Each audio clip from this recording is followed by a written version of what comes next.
Hey guys, Malkuth 1974 coming back at you, another episode of the International Civilian Space Program.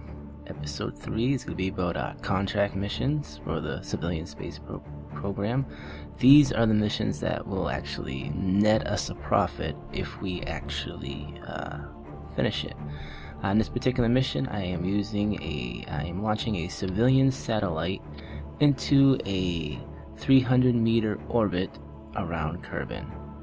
And right now I'm just showing you guys how I'm figuring out the cost of the vessels. I'm using the Kerbal Engineer Redux.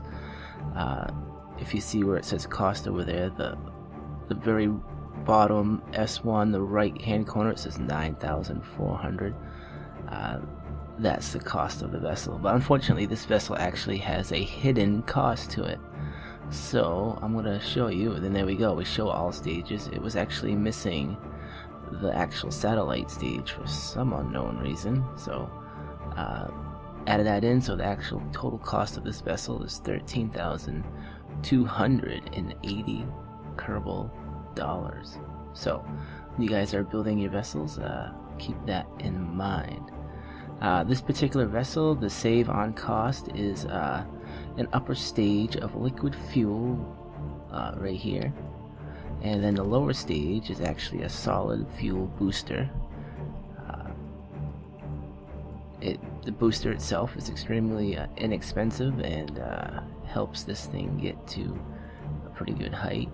I haven't come up with a complete rule set of how satellites are going to be what's the rule to them, but I figured, you know, a communication satellite has to have obviously the little communications antennas on them, and also that's probably all it actually needed, but I added the other little satellite dish thing to the top just to make it look cool, and I added some lights, and now we're ready to get this thing launched into space. This is kind of like the missions I'll probably end up doing when I don't have any user submitted vehicles, and I knew it would be kind of slow starting off because not a lot of people know about the program, or they won't really care to do it.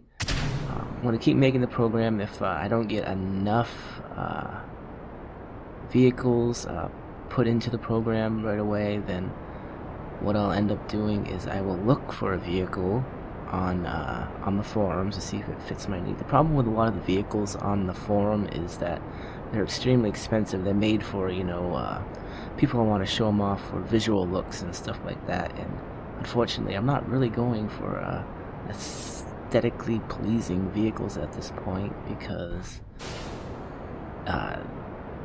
they're unnecessary, and they're more of a cost burden than a practical application for a budding space program like the Civilian Space Program.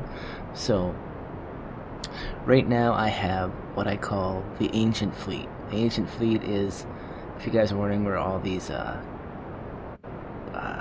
like the satellite launcher, these are all pre-programmed vessels that were part of the Kerbal Space Program, original program that was canceled, and then they came up with the Civilian Space Program, so that's what we're in now.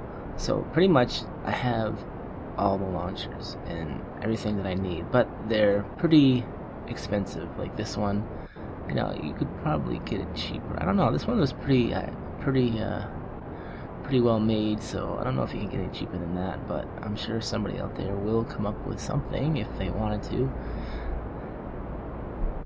So yeah, we're getting this thing up into space, and we're going to see where we can go with that.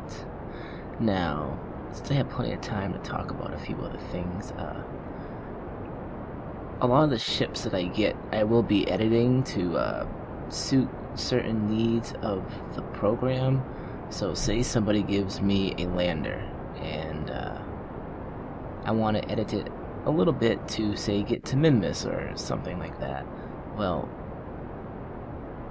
I can edit the actual vessel like I did with the Moonshine. I edited that to make it into a refueler too. It was not a very good refueler, but it suited its purpose. Still a little too expensive to be launching in that configuration, but it was right there. As you can see, I actually got this satellite up to 300. Now I'm trying to circularize it. The rule set for this, I haven't really come up with the fleshed out the rule set for this yet, but I'm going to pop up a little thing right here in the screen. These are the missions so far, and another one of those things, what are you guys' opinions? Are the missions too expensive?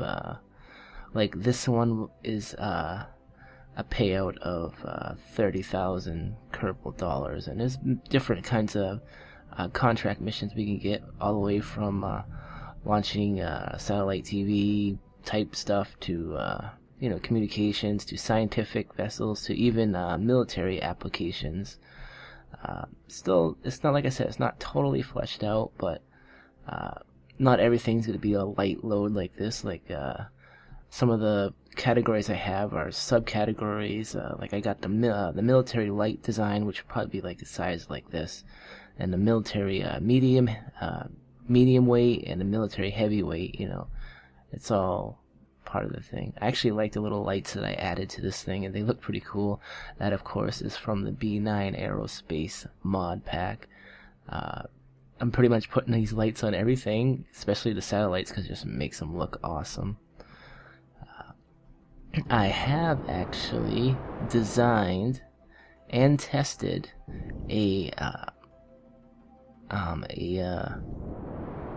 why can't I think right now? A space station core. It's tested. It will work. I will get it up to. It does go up to about. I want it at about 120 meters above the surface of Kerbin.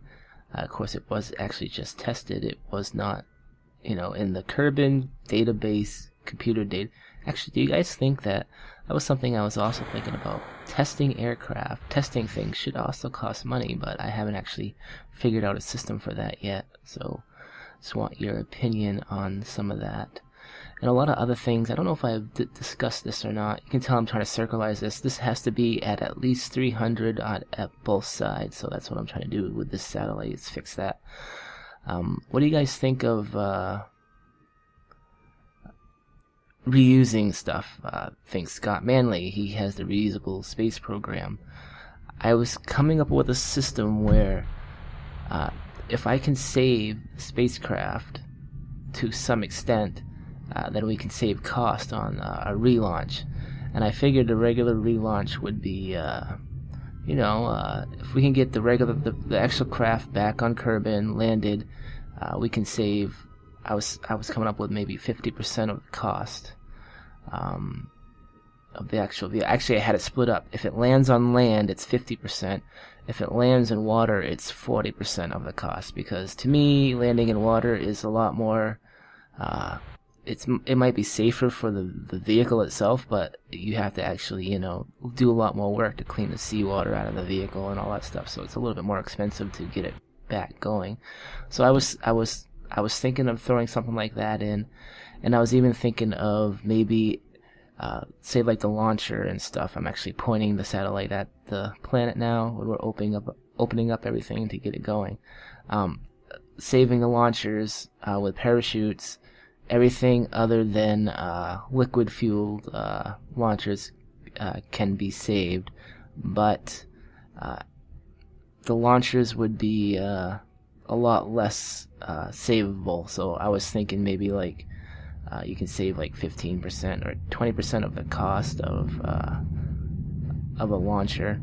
And of course, if anything goes above the atmosphere where it will burn up, it cannot be saved for launcher-wise. So everything has to be ejected before you leave Kerbin atmosphere, before it ends up re-entering and burning up. So yeah, that's pretty good. We got that satellite up and running. Let's see. I'm just showing some more space junk that I have. I'm starting to wonder if a lot of this. Actually, you know what I'm doing? I am looking for that resupply craft again, because I've been thinking of launching a rescue mission for it. The problem with that, it does have a docking port on its front, and it's a junior docking port. So I'm trying to figure out where the hell it is. I got to go through the There it is. There it is. Mark II. So it's still up there floating around. If you look on the front, it has a junior docking port, so we could dock something with it. I'm thinking that if we could, the next supply mission that we launch, the supply mission could actually dock with that first before it goes to the moon. We could, in theory, save it, and then we could save the money on that. So that's what I'm thinking there. The next supply mission, of course, isn't coming for a while because the only Kerbals that we actually have are on the moon. So yeah, we won't be launching anything like that. Alright, so let's go over this. Okay, so again, this is the work in progress of how things are going to work for the satellites. So let's do the mission breakdown. Mission number 5. We'll go up. We will look for launch satellite. There we go.